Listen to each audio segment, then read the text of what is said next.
Super Saravana ஸ்டோர்ஸ்ல சம்மருக்கு ஆடைகள் வாங்கும் போது outdoor games free. Super Saravana stores summer கோடையை கொண்டாடலாம். ஆச்சி மசாலா எந்த சமையலும் ருசி தேடும் ரகசியம் 20 ரூபாய். ஒரு 14 வயது சிறுவனுடைய உயிரை காப்பாற்றுறதுக்காக அந்த பெற்றோர் இன்னைக்கு பெரிய போராட்டத்தை முன்னெடுத்துட்டு வராங்க. திடீர்னு பையனோட கை கால் முகத்துலலாம் வீக்காக இருக்கே, என்னவாக இருக்கும் அப்படின்னு மருத்துவமனைக்கு அழைத்துட்டு போன டிவி மெக்கானிக் ராஜா அவருடைய மனைவி உஷாவுக்கு தன்னுடைய மகனுக்கு 2 சிறுநீரகங்களும் செயலிழந்துடுச்சு அப்படின்னு மருத்துவர் அன்னைக்கு சொன்னபோது தான் தெரிஞ்சிச்சு. இந்த அதிர்ச்சி நீங்கிறதுக்குள்ள எப்படியாவது மகனை காப்பாற்றணும் அப்படிங்கிறதுக்காக பெரம்பலூரை சேர்ந்தவங்க சென்னைக்கு வாடகை வீட்டுக்கு குடியேறி இருக்காங்க. 2 நாளைக்கு ஒரு முறை மகனுக்கு டயாலிசிஸ் பண்ண வேண்டிய தேவை எழுந்திருக்கு. ஆபரேஷன் நடந்தால் இந்த உயிர் காப்பாற்றப்படும். ஒரு தாயின் கண்ணீர், தந்தையோட வேதனை, மகனுடைய உயிர், இது எல்லாமே நாம கொடுக்கக்கூடிய சிறிய பங்களிப்புக்காக காத்திருக்கு. தயவு செய்து உதவுங்கள். உங்களுடைய ஒவ்வொரு ரூபாயும் நிதிஷ்குமாரை உயிரோடு கொண்டு வர உதவி செய்யும். உதவி செய்ய விரும்புறவங்க உங்களுடைய உதவியை இந்த ஜிபே எண்ணான 9884406996க்கு பணமாக உதவி செய்திடுங்க.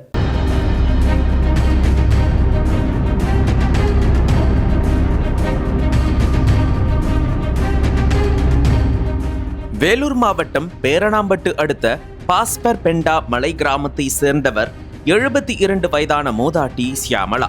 இவர் கடந்த 10ஆம் தேதி வீட்டிலிருந்து திடீரென காணாமல் போயுள்ளார். உறவினர்கள் மூதாட்டியை அக்கம் பக்கத்தில் தேடி பார்த்துள்ளனர். ஆனால் எங்கு தேடியும் மூதாட்டி சியாமளா கிடைக்கவே இல்லை. இதனால் சந்தேகமடைந்த உறவினர்கள் இதுகுறித்து பேரணாம்பட்டு காவல் நிலையத்தில் புகார் அளித்தனர். அதன் பேரில் வழக்கு பதிவு செய்த போலீசார் விசாரணையை நடத்தினர். இந்த நிலையில் பேரணாம்பட்டு வனத்துறைக்கு சொந்தமான காப்பு காட்டில் அழுகிய நிலையில் மூதாட்டியின் சடலம் கண்டெடுக்கப்பட்டது. போலீசார் உடலை மீட்டு பிரேத பரிசோதனைக்காக மருத்துவமனைக்கு அனுப்பி வைத்தனர்.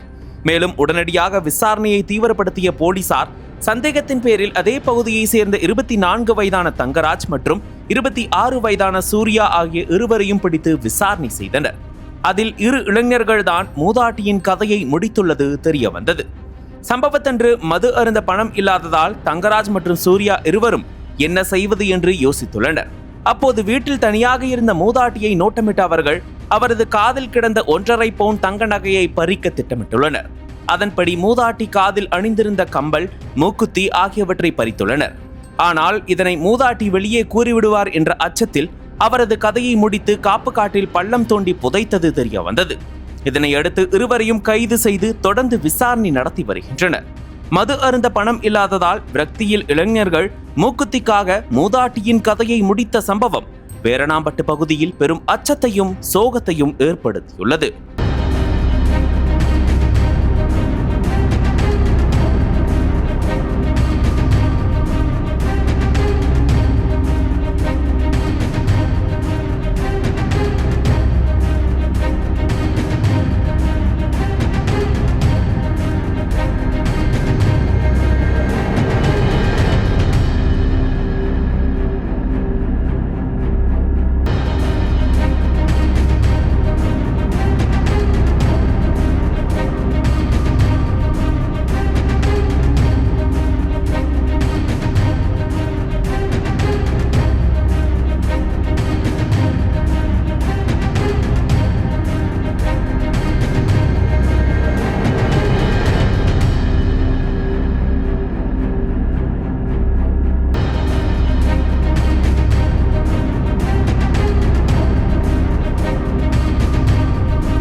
அனல் பறக்கும் செய்திகளை அப்டேட் செய்து கொள்ள நக்கீரன் களத்தை இப்பவே சப்ஸ்கிரைப் பண்ணுங்க.